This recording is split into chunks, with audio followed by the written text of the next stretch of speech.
Good morning students, मैं Mukesh Saini, PGT mathematics, government senior secondary school Khori, district Rewari, आपका इस प्रसारण में स्वागत करता हूं। प्यारे बच्चों, पिछले लेक्चर्स में हम किसी फंक्शन के बारे में ये पढ़ चुके हैं कि कब वो 1 होता है, कब ऑन टू होता है। तो ये सारी बातें हमने एक्सरसाइज 1.2 में पढ़ ली थी। आज फंक्शंस के बारे में ही हम दो बातें और पढ़ेंगे कि कंपोजिट फंक्शंस क्या होते हैं और किसी फंक्शन का इन्वर्स फंक्शन क्या होता है, कैसे उसे फाइंड करते हैं। पहली बात हम करते हैं कि कंपोजिट फंक्शन क्या है। आइए इसको एक एग्जांपल के द्वारा समझने की कोशिश करते हैं। मान लेते हैं एक सेट है, वो किसी बोर्ड में 12th क्लास में अपीयर होने वाले स्टूडेंट का सेट। बी इन बच्चों के रोल नंबर्स का सेट। जब बोर्ड एग्जाम होते हैं तो सीक्रेसी मेंटेन करने के लिए हर रोल नंबर को एक सीक्रेट कोड दे दिया जाता है, जिससे कि डायरेक्ट ये पता ना चले कि ये जो आंसर शीट है ये एक्चुअली किस रोल नंबर की है। तो हर रोल नंबर को एक कोड प्रोवाइड किया जाता है और जो कोड प्रोवाइड किया जाएगा उसे हम कह रहे हैं सेट सी। तो ए है set of all students of class 12th appearing in particular year in any board. Set B है रोल नंबर्स ऑफ स्टूडेंट्स और सेट सी है secret code numbers for roll numbers. तो अब एक फंक्शन डिफाइन किया जा सकता है सेट ए से सेट बी के बीच में, क्योंकि हर स्टूडेंट का एक रोल नंबर होगा। जो भी बोर्ड में बच्चा अपीयर होगा, हर स्टूडेंट को एक रोल नंबर प्रोवाइड किया जाएगा। तो यानी एक फंक्शन हम डिफाइन कर सकते हैं सेट ए से सेट बी में। इसी तरह से मार्किंग करने के लिए हर रोल नंबर को एक कोड नंबर भी प्रोवाइड किया जाएगा। मान लेते हैं इस फंक्शन को हम जी से डिनोट करते हैं, लेकिन जब रिजल्ट बनेगा तो कोड नंबर की जगह आपके रोल नंबर्स के लिए वो रिजल्ट बनता है स्टूडेंट के लिए। तो यानी कि अब हमें हर स्टूडेंट का कोड नंबर मालूम होना चाहिए। तो एक और फंक्शन हम ए से सी के बीच में डिफाइन कर सकते हैं। इसे हम कहते हैं composite function of G and F, और इसको लिखते हैं G operation F, G O F. तो जी ओ एफ जो यहाँ पर फंक्शन होगा वो सेट ए से सेट सी में डिफाइन। तो इस तरीके के जो फंक्शंस हम डिफाइन करते हैं इन्हें हम कहते हैं कंपोजिट फंक्शन। अब कंपोजिट फंक्शन को डिफाइन करने के लिए ज़रूरी है कि मान लेते हैं मैं जी ओ एफ को डिफाइन करना चाहता हूं, तो जी ओ एफ तभी डिफाइन होगा जबकि जो एफ की रेंज है वो सेट जो फंक्शन जी है उसके डोमेन के सबसेट के बराबर हो। यानी f की जो रेंज है that should be a subset of domain of g, तब जाकर हम कहेंगे कि जी ओ एफ डिफाइन है। इसी तरह से हम f ऑपरेशन जी भी डिफाइन कर सकते हैं, f ऑपरेशन f को भी दोबारा से डिफाइन किया जा सकता है, g ऑपरेशन g को भी डिफाइन किया जा सकता है। तो आइए किस तरीके से हम कंपोजिट फंक्शंस के बारे में जानेंगे। तो इसके लिए हम कुछ प्रॉब्लम्स लेते हैं ये एक्सरसाइज 1.3 से हम पहली प्रॉब्लम लेते हैं। तो पहली जो प्रॉब्लम है वो है, आप इसको पढ़ें इतने, एक फंक्शन डिफाइन किया गया है f, और ये जो f फंक्शन है ये सेट 1, 3, 4 से 1 to 5 के सेट पर डिफाइन किया गया। एक और फंक्शन है g, ये 1 to 5 से 1, 3 के सेट पर डिफाइन किया।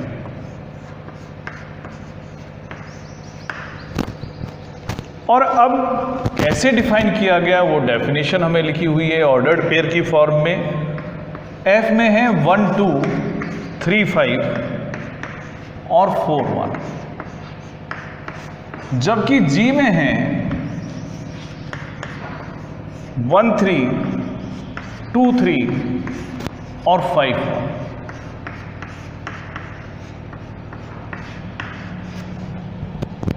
तो अब मुझे g ऑपरेशन f फाइंड करना है। g ऑपरेशन f फाइंड करें, क्या होगा ऑर्डर्ड पेयर की फॉर्म में। तो पहले तो हम ये देखते हैं कि आखिर में g ऑपरेशन f किस सेट से किस सेट पर डिफाइन होगा। अगर मैं सेट को a नाम दे दूं, इस सेट को b नाम दे दूं, अगर ये सेट b है तो ये भी सेट b है, और इस सेट को हम नाम दे देते हैं c।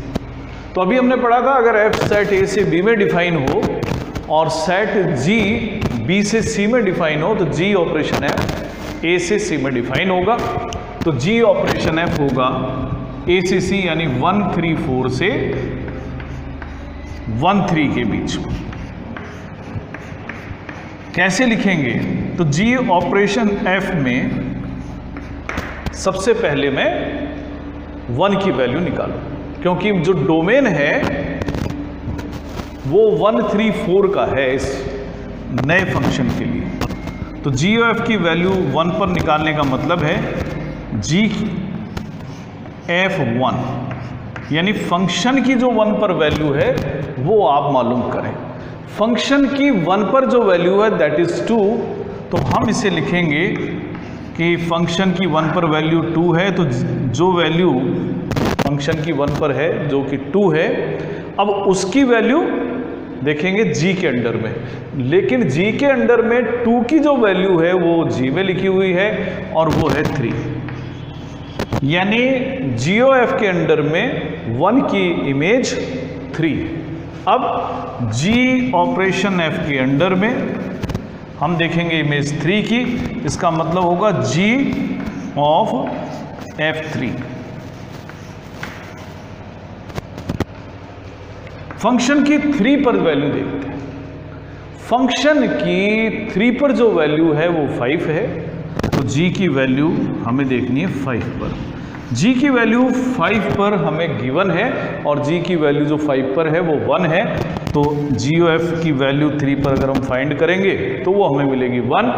अब g ऑपरेशन f की वैल्यू हम फाइंड करेंगे 4 पर, इसका मतलब होगा g f4, फंक्शन की 4 पर जो वैल्यू है वो हमें गिवन है, 4 का रिलेशन 1 के साथ है, तो f4 की वैल्यू हुई 1। अब हमें g1 की वैल्यू फाइंड करनी है, तो g1 की वैल्यू है 3।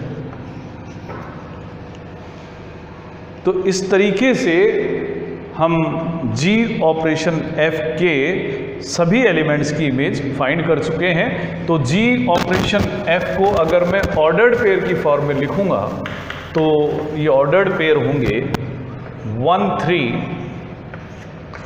3, 1 एंड 4, 3। तो इस तरीके से अगर ऑर्डर्ड पेयर की फॉर्म में हमें फंक्शंस दिए जाते हैं तो हम कंपोजिट फंक्शन फाइंड कर लेते हैं।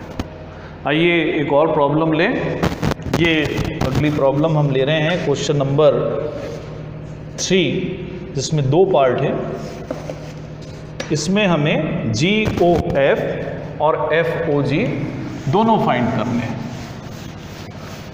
जो दोनों फंक्शन हैं, अगर बताया नहीं जाए कि डोमेन और रेंज क्या है, तो आप मानकर चलें कि जो डोमेन और रेंज हैं वो दोनों ही रियल नंबर के सेट हैं। तो यहाँ पर पहले हम देखते हैं कि जो फंक्शन ऑफ एक्स है वो मॉड ऑफ एक्स है और जी एक्स है मॉड ऑफ 5x माइनस 2।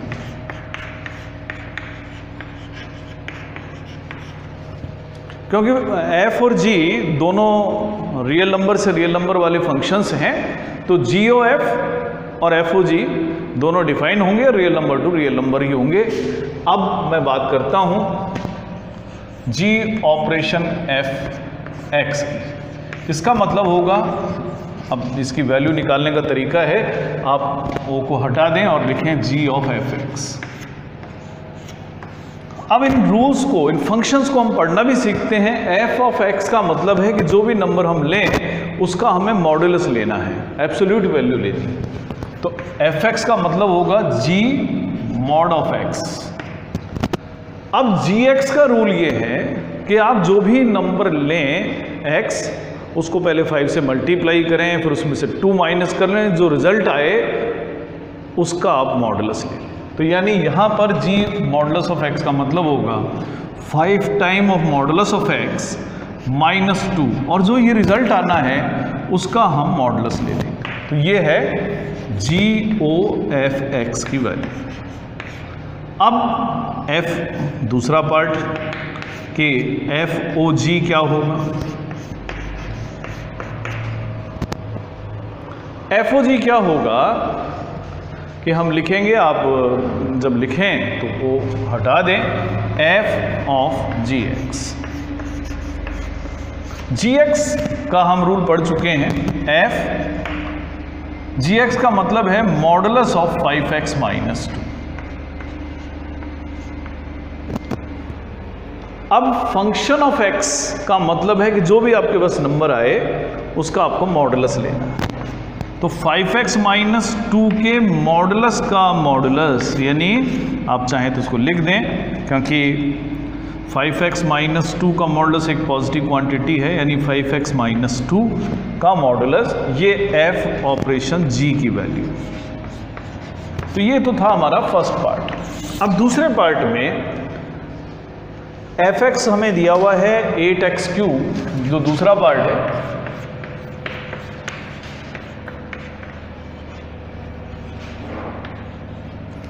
और gx हमें दिया हुआ है x रेज टू पावर 1/3।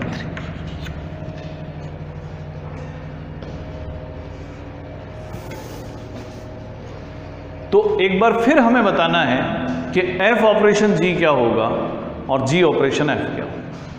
तो f ऑपरेशन g हम फाइंड करते हैं, तो उसको फाइंड करने के लिए आप o हटा दें, आप लिखें f की वैल्यू gx पर। अब gx का रूल है कि जो नंबर आप लें उसका आपको क्यूब रूट फाइंड करना।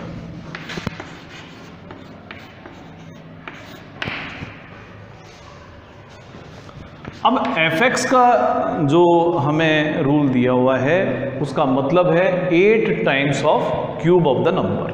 तो जो नंबर आए उसके क्यूब को आप 8 से गुणा करें। x की पावर 1/3, तो इसकी पावर है 3, और उसको आप गुणा करेंगे 8 से। जब इसको सॉल्व करेंगे तो आपको मिलेगा 8 टाइम्स ऑफ x। तो ये है f ऑपरेशन g x। इसी का दूसरा पार्ट अब हमें फाइंड करना है कि g ऑपरेशन f क्या हो। तो g ऑफ fx का मतलब है 8 टाइम्स ऑफ x3, और gx का मीनिंग है कि जो नंबर है उसका आपको क्यूब रूट लिखना है। तो 8x³ का आप लिखें क्यूब रूट। इसको आप 2x की पावर 3 भी लिख सकते हैं और उसका क्यूब रूट लेंगे। पावर पर जब पावर आती है तो आपको मल्टीप्लाई करना होता है, तो ये जो वैल्यू हमें मिलती है ये मिलती है 2x। तो ये है g ऑपरेशन f की वैल्यू। f ऑपरेशन g की वैल्यू थी 8 इंटू एक्स, जबकि जी ऑपरेशन एफ की वैल्यू है 2 इंटू एक्स। आप दोनों वैल्यूज़ को अगर कंपेयर करें तो आप पाएंगे कि दोनों डिफरेंट वैल्यूज़ हैं। तो इन जनरल हम कहते हैं कि एफ ऑपरेशन जी और जी ऑपरेशन एफ दोनों इक्वल नहीं होते हैं। यूजुअली दोनों बराबर नहीं होते हैं। हो सकता है किन्हीं विशेष परिस्थितियों में ये दोनों बराबर भी हो जाएं, लेकिन यूजुअली जी ओ एफ और एफ ओ जी बराबर नहीं होते। यानी आप ये कह सकते हैं कि कंपोजिशन ऑफ फंक्शन जो है वो कम्यूटेटिव नहीं होता है। तो ये तो थे कुछ क्वेश्चंस जो हमें कंपोजिशन ऑफ फंक्शन पर बेस्ड दिए हुए थे।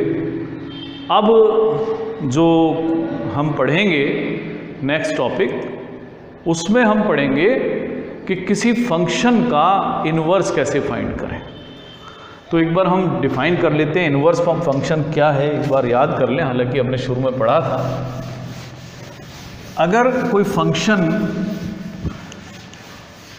हमें डिफाइन करके दिया हुआ है सेट ए से सेट बी पर, इन्वर्स फंक्शन की हम बात कर रहे हैं।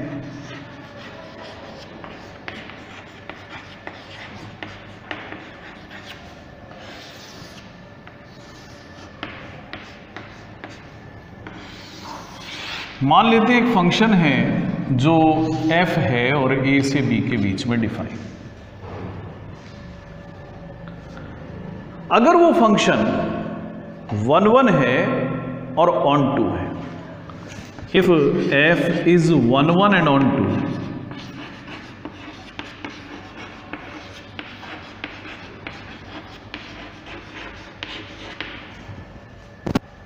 तो ऐसी स्थिति में एक फंक्शन डिफाइन किया जा सकता है जो सेट बी से सेट ए में होगा डिफाइन। वो डिफाइन क्यों होगा? क्योंकि फंक्शन ऑन टू है। ऑन टू फंक्शन होने की वजह से सेट बी का कोई भी एलिमेंट ऐसा नहीं बचेगा जिसकी प्री इमेज नहीं है। यानी जब मैं फंक्शन का डोमेन देखूंगा तो डोमेन में एक भी एलिमेंट ऐसा नहीं होगा जो किसी एलिमेंट से रिलेटेड ना हो सेट ए के। दूसरी बात, क्योंकि फंक्शन 1 1 भी है तो यहाँ जितने भी एलिमेंट होंगे उन सब की यूनिक इमेज होगी। तो यानी जो भी फंक्शन 1 1 और ऑन टू होते हैं, केवल उन्हीं फंक्शंस का इन्वर्स भी एग्जिस्ट करता है। अब जब किसी फंक्शन का हमें इन्वर्स फाइंड करना होगा तो उसके लिए हम दो काम करेंगे। पहले फंक्शन को प्रूव करेंगे कि ये 1 1 है, और उसके बाद हम प्रूव करेंगे कि ये ऑन टू है, और उसके बाद ही हम फंक्शन का इन्वर्स फाइंड करें। तो कैसे हम फाइंड करेंगे और कैसे चेक करेंगे, तो इसके लिए मैं क्वेश्चन नंबर 4 भी ले लेता हूँ। पहले इसमें दोनों बातों का जिक्र है, कंपोजिशन का भी जिक्र है और इन्वर्स का भी जिक्र। हमें एक फंक्शन दिया गया कि f(x) 4x + 3 अपॉन 6x - 4। अब क्योंकि इसका जो डोमेन है वो इस प्रकार का होगा कि 6x - 4 0 नहीं होना चाहिए, 6x 4 नहीं होना चाहिए, यानी x की वैल्यू 4/6 नहीं होनी चाहिए, यानी x की वैल्यू 2/3 नहीं। और वो कंडीशन हमें प्रोवाइड भी की गई है कि x 2/3 नहीं है, क्योंकि x अगर 2/3 होगा तो फंक्शन डिफाइन नहीं होगा। तो ये एक फंक्शन है। अब हमें प्रूव करना है कि f ऑपरेशन f की वैल्यू x के लिए x के बराबर ही होगी। तो f ऑपरेशन fx का मतलब है f of fx। f of x का रूल था 4 time of the number +3 divided by 6 time of the number -4। यानी आप इसको लिख सकते हैं 4 time of fx +3 6 time of fx -4। fx का मतलब हुआ 4x + 3 अपॉन 6x - 4 +3। fx इसकी वैल्यू हमने रखी 4x + 3/6x - 4 और उसमें से 4 को भी माइनस करते हैं।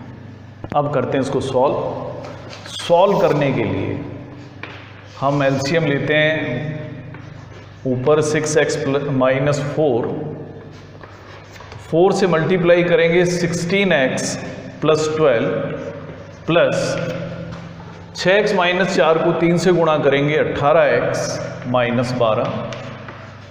इसको भाग देना है, एक बार फिर हम 6x - 4 एलसीएम लेंगे तो 24x + 18 - 24x + 16। जब हम इसको सॉल्व करते हैं तो 34x ऊपर बचेगा और 34 ही नीचे भी बचेगा, क्योंकि बाकी जो टर्म्स हैं वो डिवाइड होने के बाद 1 रह जाएंगी, यानी f ऑपरेशन f की जो वैल्यू है वो x। अब इसी में क्वेश्चन में एक पार्ट और भी हमें दिया हुआ है। हमने एक पार्ट तो प्रूव कर दिया, f ऑपरेशन f x के बराबर है। तो अब हमसे पूछा गया कि what is inverse of f inverse x क्या है। अगर दो फंक्शंस का कंपोजिशन x के लिए x ही आता हो तो ये तभी पॉसिबल है जब वो दोनों फंक्शन एक दूसरे के इनवर्स हो। तो यानी f इनवर्स कितना होगा, जितना कि fx है। तो इसलिए यहां पर f इनवर्स x वही है जो fx है, 4x + 3/6x - 4। तो इस ये भी एक तरीका है किसी फंक्शन का इनवर्स फाइंड करने का। अगर कभी f(f(x) की वैल्यू x के बराबर आ जाए तो इसका मतलब होगा कि ये दोनों फंक्शन एक दूसरे के इनवर्स फंक्शन। अब अगला क्वेश्चन है, इसमें हमें कुछ ऑर्डर्ड पेयर्स दिए हुए हैं और हमें बताना है कि इनमें से किस फंक्शन के लिए इनवर्स डिफाइन हो सकता है और किस के लिए इनवर्स फंक्शन डिफाइन नहीं होगा। क्वेश्चन नंबर 5 है ये।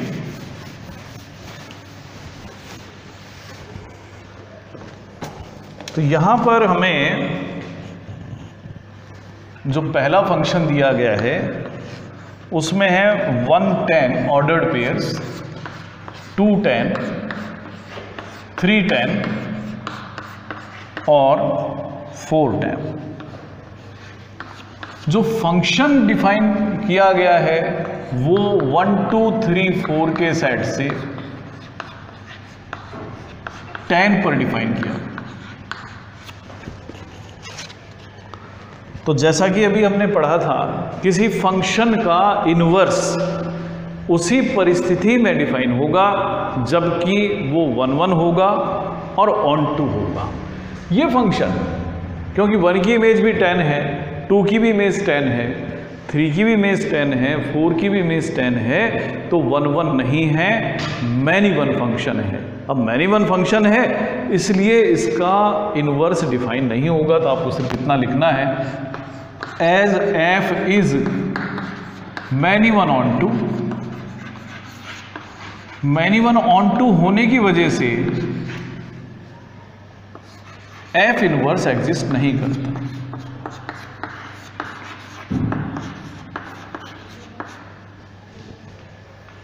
इसी तरह से आप दूसरा पार्ट चेक कर सकते हैं।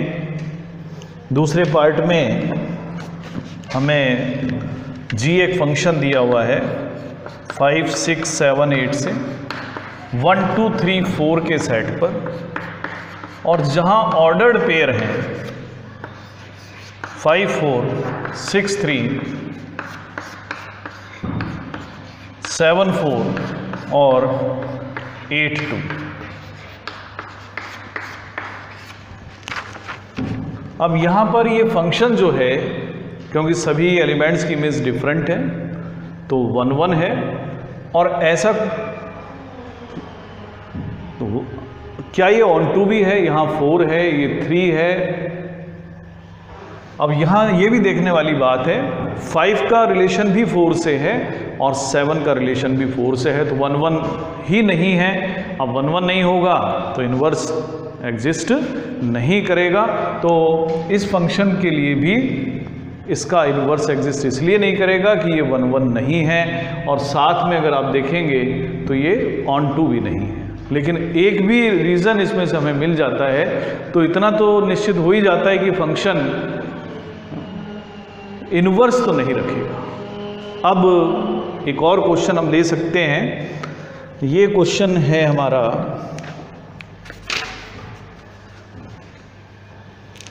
क्वेश्चन नंबर 6 है, और 6th क्वेश्चन में हमें एक फंक्शन दिया गया है। f एक फंक्शन डिफाइन किया गया -1 से 1 के क्लोज इंटरवल में, और ये सेट ऑफ रियल नंबर्स पर डिफाइन किया गया है। फंक्शन का रूल है f(x) = x upon x plus 2। तो हमें शो करना है ये फंक्शन 1 1 है, और अब हमें इसका इन्वर्स फंक्शन फाइंड करना है f इन्वर्स। और वो f इन्वर्स कहाँ से कहाँ तक होगा कि -1 और 1 के क्लोज इंटरवल से रेंज ऑफ f के बीच में वो फंक्शन डिफाइन। तो आइए शुरू करते हैं। पहले समझ लें कि फंक्शन -1 और 1 के क्लोज इंटरवल से डिफाइन हो रहा है, रेंज इसकी सेट ऑफ रियल नंबर से। तो जब f इन्वर्स डिफाइन करेंगे तो f इन्वर्स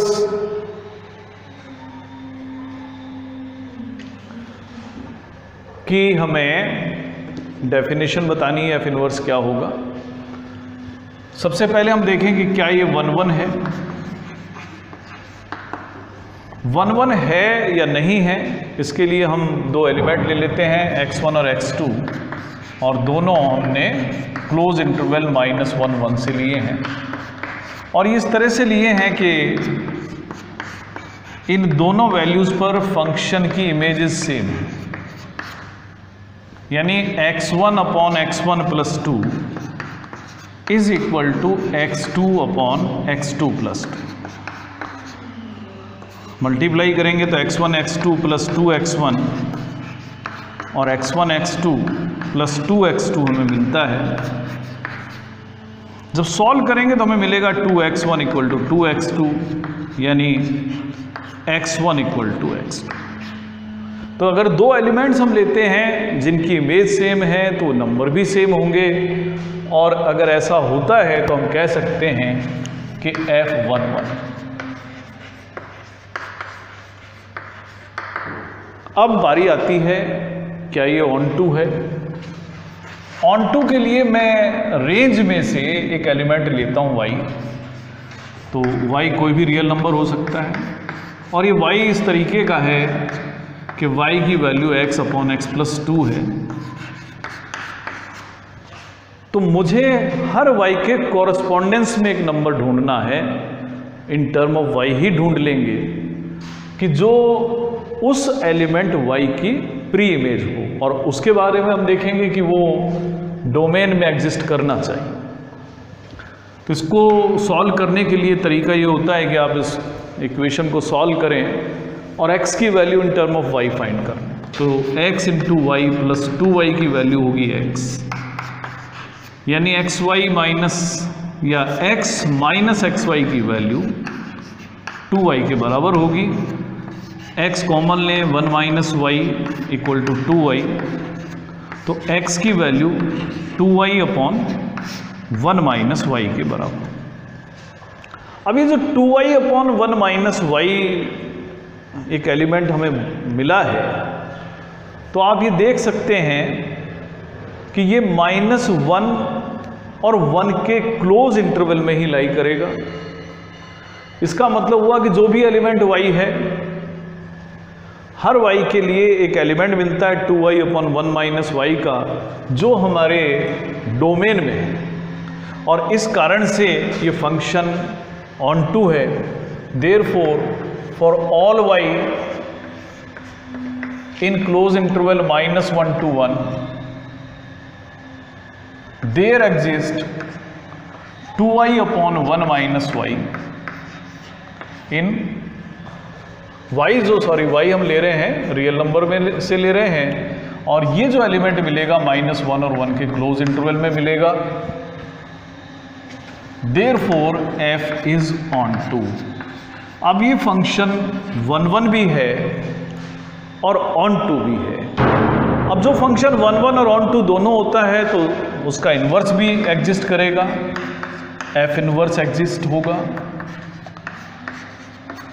f इन्वर्स कहाँ से कहाँ होगा?